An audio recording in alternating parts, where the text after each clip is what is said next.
Hello, ladies and gentlemen. We're going to start a new chapter. We have, I think, only one more chapter after this one, maybe two, but we are approaching the end of the year. Woohoo! All right, so the first thing we're going to do in chapter 9 is talk about midpoint and distance. This entire chapter is all about conic sections, which is actually a really cool chapter.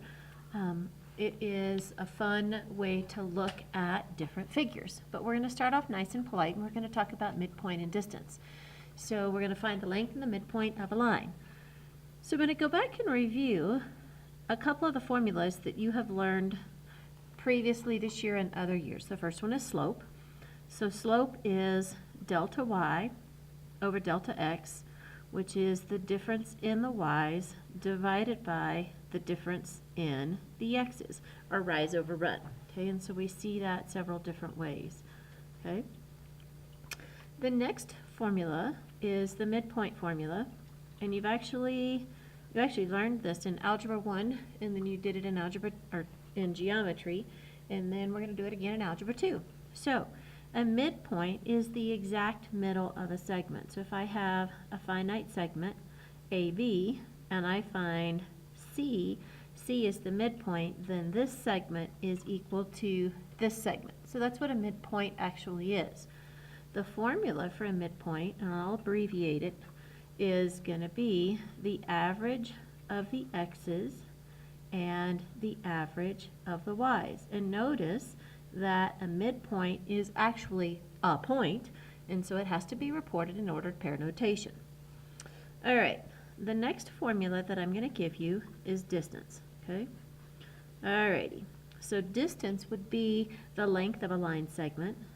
So length of a line segment. Okay. And that handy dandy formula is going to be D is equal to the square root of x2 minus x1, quantity squared. We square it to make it positive. And then y2 minus y1, and again we square it to make it positive. Since we squared both things, we have to take the square root, and then my answer is going to be a value. Okay, not an ordered pair, it's just a distance. All right, so super easy lecture today, which is kind of nice, and most of this is review, so that's even nicer.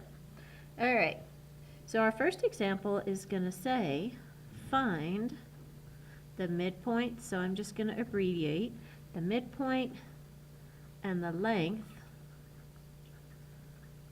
of a line segment, and it's going to be between the points -3 and 5, and then our other point is going to be for -1. Okay. So the first thing that I want to do is I'll do my midpoint. When I use formulas, I almost always write them down because I think that it helps us to learn the formulas. So I'm going to start out with my midpoint. The formula for that is the average of the x's and the average of the y's. Okay? So if I do that math using the 2 points that I've been given, it's going to be a -3 plus 4 over 2 and a 5 minus 1 over 2. Simplify my math. 4 minus 3 is going to be 1/2, and then 5 minus 1 is going to be 4/2. Okay? Simplify one more time, and then identify my answer. So I'm going to get the midpoint is 1/2 and 2, because 4 divided by 2 is 2. All right, we're halfway there. The next one is the distance. And the formula for distance is x2 minus x1, quantity squared, y2 minus y1, quantity squared. And I know you guys don't like to write anything more than you have to, but if you actually write the formula that you're using, it helps you to learn new formulas because they won't always be given to you. All right, so if I do this math, if I do x2 minus x1, it does not matter which I let be the 2's and 1's. I usually let the second thing be the 2's, this be the 1's. So it's going to be 4 minus a -3, so that's going to be 4 plus 3, okay? And then squared. And then my y's are going to be a -1 minus 5, quantity squared. Simplify my math, and so I'm going to have 4 plus 3 is 7 squared and then plus a negative 6 squared, okay? So I'm going to end up again, I'm still simplifying, 7 squared is 49, and a negative 6 squared is a positive 36, and so that simplifies to be 85, okay? So then I always want to check, because I'm working with a radical, to make sure that that radical can be reduced, or if it's already in its simplest state. So I'm going to go back and show you how to do a T-chart again. Remember that the prime numbers go on the left, so I'm going to start by dividing by 5. 5 goes into 8 one time with 3 left over, so 5 goes into 35, 17. Oh darn, 17 is prime, therefore this is my actual answer because radical 85 is already reduced. Alright, that was super simple, okay? Alright, so let's do another one, just to get our brains warmed back up again. Okay, and I want to find, again, the midpoint and the distance, or length. Length would be the more appropriate grammatical term, between the points 3, negative 3, and then my other point is going to be negative 1, 5. Okay? All right. So again, I'll start with my midpoint, and I'm going to write the equation again because I think it helps us to learn it. So x1 plus x2 over 2, y1 plus y2 over 2. Okay? And so if I do that math, if I average the x's, so 3 minus 1 over 2, and a negative 3 plus 5 over 2, simplify that math, 2 over 2 and 2 over 2, well that's kind of polite, so my midpoint is going to equal 1 comma 1. Alright, now let's do our distance. Okay, so my distance, the formula is x2 minus x1 quantity squared, y2 minus y1 quantity squared. Now I'm going to do that math, okay? So again, it doesn't matter which are the 2's and which are the 1's. I just tend to let the thing on the right-hand side, so this is going to be my, sorry, bad grammar. These are my 2's, these are my 1's. So I'm going to have a negative 1 minus 3 quantity squared plus 5 plus 3, because a minus and a minus is a plus, and I square it. So then if I simplify that math, I have a negative 4 quantity squared and 8 squared. Simplify that and I get 16 plus 64. Did I do my math right? I think so. And I get the square root of 80. So I know for a fact that the square root of 80 reduces. So I'm going to do my factor T again. You can do a tree if you so like. I hate them. I think we tend to lose numbers because we're not necessarily so politely neat. All right, I'm going to start dividing by 5. 5 goes into 8 one time with 3 left over, bad math, so there's a little 3 right there. 5 goes into 36 times. Well, 16, I'm going to divide by 2 and I'm going to get 8. Divide by 2 and I get 4. Divide by 2 and I get 2, 2, and 1. Remember, if you're reducing a radical, you always have to have a 1 in the bottom right. It is a square root, so friends can go outside and play in pairs. So this is going to be 2 times 2, because there's 2 sets of 2, radical 5, so this is going to be 4 radical 5. I identify my answer, and I would say that the distance is equal to 4 radical 5, and I don't have any units, so I don't have to worry too much about carrying those units. All right. So the next thing that I have to do is go back and remember some information from geometry. Okay, and we're actually going to do quite a bit of geometry in this particular chapter. So first let's talk about a perpendicular. There's the handy dandy symbol for perpendicular. I tend to be lazy. I don't want to write out the word perpendicular. It's an upside down T. Why? I have no idea, other than those 2 little guys are right angles. So cute. Okay, so a perpendicular bisector is a segment, or it can be a line, okay, or it could be a ray if we're talking about bisecting angles, that cuts a segment or an angle, if we were talking about angle bisectors, into 2 equal parts. Okay, so if I draw a handy dandy little diagram, So let's say I have segment, this is segment A, this is segment B, and this is going to be my perpendicular bisector. So perpendicular means, I can't see it. Perpendicular means that everything's at right angles, okay? And then that means that this segment is equal to this segment, all right? So that's what a perpendicular bisector does. Even if my segment were to go off at an angle, so let's say that guy's A and that guy's B, I think I can draw perpendicular, okay? So perpendicular means they're at 90-degree angles. So that would be my perpendicular bisector. All right, so that's kind of a quick refresher from geometry. So our next example is going to ask us to use that information. So I want to write an equation for the perpendicular bisector of the line segment joining the point A, which is a -3, 4, and B is 5, 6. Now you don't have to draw a picture to help you solve this problem, but I think oftentimes that pictures are helpful to help us, that was better with the light on, to help us kind of visualize what's going on. So I'm just going to draw a quick sketch over here on the side. So if I plot A is a 1, 2, 3, a -3, 1, 2, 3, 4. Notice how I'm labeling all those little pieces on my graph, so nice. So there's A. B is at 5, 6, 1, 2, 3, 4, 5, up 2 more, there's 6, this is 5, 5, 6, it's right there. There's B. So there's my segment. So my task is to find the equation for the line that is the perpendicular bisector. So since it's a bisector, the first thing that I need to do is find the midpoint of AB. So I'm going to find the midpoint of AB. All right? So I know that the midpoint is the average of the x's and the average of the y's. Okay?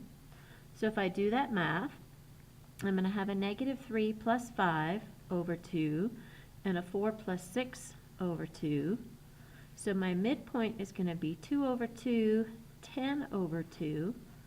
So my midpoint, notice that I'm identifying my answer, is going to be 1, 5. All right, so that's the midpoint of the segment that I have, and my picture's kind of crappy, but it means that it would be right about there. Okay, so that would be the 0.15, give or take a little bit. Now I need to write a line, an equation of a line that's going through this point perpendicular to this line. So what I have to do is calculate the slope of AB. So I'm going to calculate, remember M represents slope, and that is delta y over delta x. Okay, and again I'm going to use the points that were given. So my delta y, 6 minus 4 over 5 plus 3. So I'm going to get 2 over 8, which is 1/4. So the 1/4 is the slope of the original segment. But I'm going to want the line that's perpendicular to that. So the slope that's perpendicular is going to be the negative reciprocal. Okay? Lots of things to remember from things that we've done earlier in the year. Alrighty, so now what I'm going to do is bring up another formula that we have used earlier in the year. Glorious little formula, because it's the fastest way to write the equation of a line, and it's y, oops, sorry, there's no subscript, minus y1 is equal to m times x minus x1. Okay, so now I'm going to take my midpoint, which is this guy, and my perpendicular slope, and now I can write the equation for the perpendicular bisector. So my equation is going to be y minus 5 is equal to a -4 times x minus 1. All right, and again, I'm using the midpoint and the perpendicular slope. I'm going to move the 5 to the other side, so I'm going to get y is equal to a -4x plus 4. I distributed right here, and then I'm going to add the 5, and I'm going to get y is equal to a -4x plus 9. And this is the equation of the perpendicular line. And I like subscripts to identify information because that tells me exactly what that represents. Alrighty, our next example is going to be another one of the same type of problem, okay? So this one's going to say the same directions, okay? So I want to write an equation,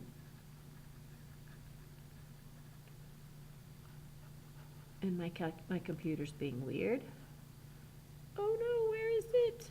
Go away. I'm assuming you can still see me, but I don't know how to get my computer fixed. Oh, we're back in business. Yay. Write an equation for the perpendicular bisector of the line joining A, which is a -5, 6, and B, which is 1, 8. Okay? And I'm actually not going to draw the picture this time because I think you understand the process from the last problem. So the first thing that I need to do is find the midpoint. Okay? Because my perpendicular bisector is going to go through the midpoint of this segment. So it's going to be x1 plus x2 over 2, y1 plus y2 over 2. Okay? So I get a -5 plus 1 over 2, and then 6 plus 8 over 2. So I get a -4 over 2 and 14 over 2. So my midpoint is a -2, 7. All right. So, and I'm going to underscore that because that's something that we're going to need. The next thing that I need to do is find the slope of our original segment. And remember, slope is delta y over delta x. So if I do that math, I'm going to get delta y, 8 minus 6 over 1 plus 5. So I'm going to get 2 over 6, which is 1/3. So that's the slope of the original segment. The slope of the perpendicular line is going to be a -3. Okay? Now I need to write the equation. I'm going to do the point slope formula, and I'm going to use the midpoint and the slope that I just found. So my point slope formula is y minus y1 is equal to m times x minus x1. If I substitute in all of my information, I'm going to have y minus 7 is equal to, my slope is a -3 times x plus 2. Simplify that, and I get y is equal to a -3x minus 6 plus 7. So I distributed right there, and then I took the 7 to the other side, which made it positive. Now if I simplify, so my perpendicular line is going to be a -3x plus 1. Ta-da! Okay, and there we go. So not very difficult. Okay, I do have a couple of geometry words that I need to remind you about. So I'm just going to write some geometry vocabulary because we're going to be using those in our classwork when we talk about triangles. Okay, so if I have a scalene, sorry my brain forgot how to spell, S-C-A-L-E-N-E, a scalene triangle means that it is a triangle whose sides, I guess side lengths, are all different. Okay, so none of the sides have the same length. An isosceles triangle is a triangle whose two side lengths are equal. Okay, so now 2 out of the 3 are equal. Okay, and then the last one is an equilateral triangle,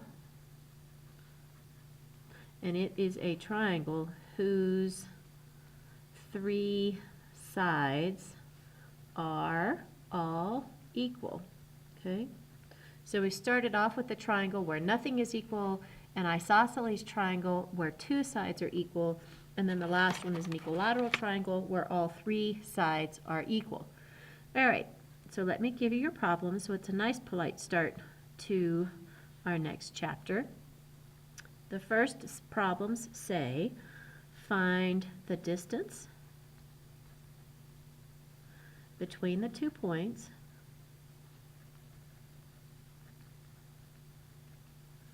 and the midpoint of the segment. I haven't written this much in a while. And on these, I'd like you to leave your answers in radical form. Okay, so you want to reduce your radicals, not give me the decimal. So for A, point A is going to be a negative 7 comma 0, and point B is going to be 5, 3. And then for problem B, point A is going to be 6, negative 3, and point B is going to be 10, negative 9. All right. Next problem, number 2, says write an equation